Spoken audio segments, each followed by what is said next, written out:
littéralement dans les GAFA et ils ont pris beaucoup de pouvoir sur nous. Joël Toledano, dans son excellent ouvrage GAFA, reprenons le pouvoir, nous dit d'exercer notre vigilance. Il y en a une tout particulièrement pour les entreprises, c'est le risque de tuer l'innovation. Alors c'est très intéressant parce que ces GAFA ont pris le pouvoir sur le discours de l'innovation. C'est cet éclairage que j'aimerais avoir avec vous, Joël Toledano, qui m'a vraiment intéressée dans votre ouvrage. Donc, vous êtes spécialiste des économistes, spécialiste de la régulation des marchés, et vous nous dites, eh bien, ce sont des killers d'innovation. Oui, ça c'est une dimension des GAFA qu'on a commencé à comprendre que assez récemment. Oui. Pourtant, en réalité, elle trouve sa source à leur émergence. En fait, tous ces acteurs ne sont pas les premiers. Ils ont eu, avant Facebook, il y avait d'autres réseaux sociaux un peu moins sophistiqués. Avant Google, il y avait d'autres moteurs, etc. Et en réalité, ils se sont rendus compte que c'était un monde dans lequel, quand on était le meilleur à un instant donné, on prenait 80-90% du marché, cette fameuse phrase « killer takes all », winner, voilà, lapsus est formidable. Winner takes all, donc celui qui gagne emporte la mise. Mais cette idée-là, finalement, n'empêche pas qu'il y en ait de nouveau un autre, 2 ans, 3 ans après, qui est encore une meilleure idée et qui vienne reprendre la mise qu'avait gagnée le précédent. Donc en fait, ils avaient un discours « nous sommes innovants, ne tuez pas notre innovation ». Alors, ils avaient un discours d'abord, nous sommes innovants, mais venez pas nous déranger dans notre croissance, parce que la concurrence est à un clic. C'est une phrase qu'on a beaucoup entendue à un moment. Et donc, la concurrence est à un clic, ça veut dire que dès qu'il y aura un super Google, il tuera le Google. En réalité, comme ils avaient compris que c'était un risque, et ça c'est quelque chose qu'ils ont en commun, les 4, ils se sont dit, il faut que ça ne nous arrive pas. On l'a fait aux autres, on n'a pas envie que ça nous arrive.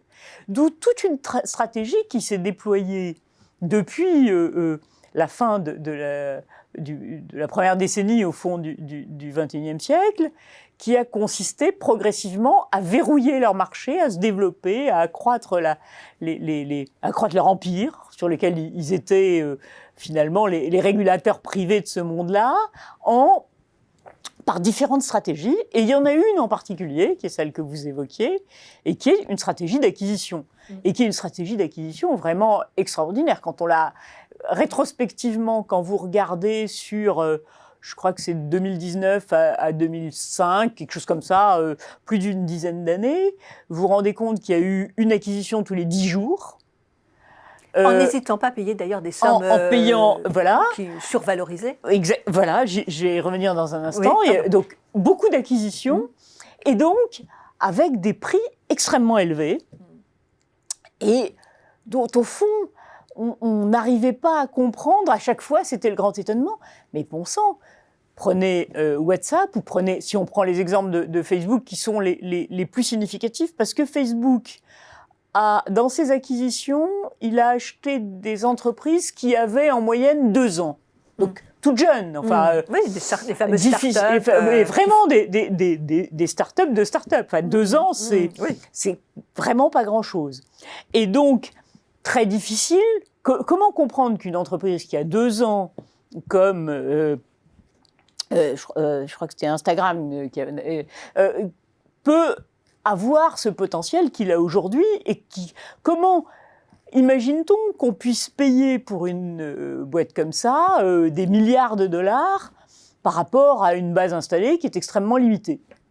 Et effectivement, ça a été cette stratégie finalement j'ai presque envie de dire, de tout acheter, en tout cas d'avoir un système d'acquisition un peu statistique. J'achète tout ce qui émerge, parce que des fois qu'il y en aurait une qui serait susceptible de me concurrencer, il vaut mieux que je l'arrête et que je la prenne dans mon giron pour en faire une de mes bases de développement. D'ailleurs, quand il y en avait une qui refusait, comme ça a été le cas in fine pour Snapchat, je la copie et je fais tout pour, entre guillemets, la tuer. Alors pour l'instant, ils ont réussi à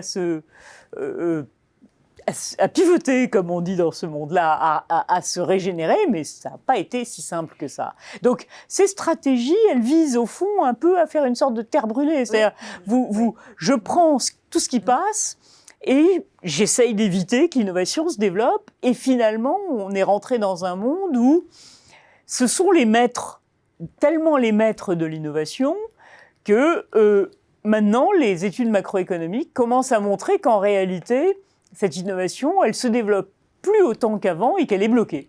Eh oui. Et alors, le droit à la concurrence pourrait, normalement, parce que vous expliquez dans votre ouvrage, vous dites qu'il faut empêcher le verrouillage des marchés. Absolument. C'est un verrouillage des marchés. Mais le droit de la concurrence, là, c'est typique.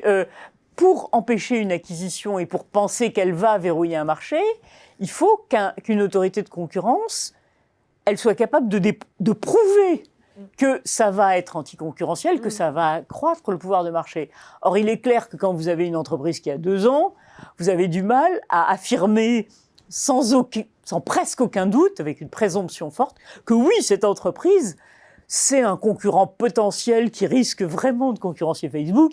C'est impossible, à tel point d'ailleurs que les acquisitions d'Instagram ou de WhatsApp sont passées devant les autorités américaines, sont passées ou devant l'autorité européenne ou britannique, et on leur a pas dit non. Parce que avec le droit actuel, ça peut pas marcher. Et c'est pour ça que ce que je préconise, c'est effectivement sur ces sujets-là, une inversion de la charge de la preuve. C'est-à-dire que ces acteurs nous expliquent pourquoi ils sont prêts à payer un tel prix pour ces petites entreprises.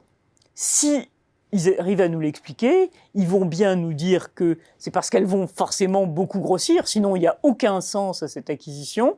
Et si ils nous disent qu'elles vont beaucoup grossir, il y aura une présomption quand même que ça puisse verrouiller le marché. Vous faites en effet beaucoup de propositions sur renouveler la façon dont on regarde les choses. On n'a pas les bons outils, on n'a pas les bonnes lunettes actuellement. Non, alors pour 2 raisons. D'abord parce qu'effectivement, le droit de la concurrence, il est un petit peu sous le choc, si je peux employer cette expression, au fond de l'économie numérique, qui n'est pas tout à fait comme ce qu'on avait l'habitude de voir, et que donc les outils qui regardaient beaucoup les prix dans un monde où il y a pas mal de choses gratuites, ça ne marche pas, que les outils donc, qui s'appuient sur des calculs sophistiqués alors qu'on n'a pas d'informations, ça ne marche pas non plus. Donc, les outils actuels ont du mal à effectivement traiter en plus vite les sujets dont on parle. Et donc, la proposition que je fais, c'est effectivement de mettre en place une régulation, comme on dit en jargon, ex ante, qui, d'une part, interdit un certain nombre de pratiques, parce qu'on a bien vu que ces pratiques s'étaient diffusées et avaient permis cette position extrêmement importante, et qui, d'autre part, entreprise par entreprise, ouvre les marchés, se donne les moyens à d'autres acteurs de rentrer, quitte à mettre en place des outils comme on a pu le faire quand on a régulé d'autres secteurs, comme les télécoms par exemple. C'est là où les institutions doivent s'imposer. Absolument, et où il faut construire ce que j'appelle les institutions du XXIe siècle par rapport aux institutions du XXe siècle. Merci de cet éclairage, Joëlle Toledano. Merci.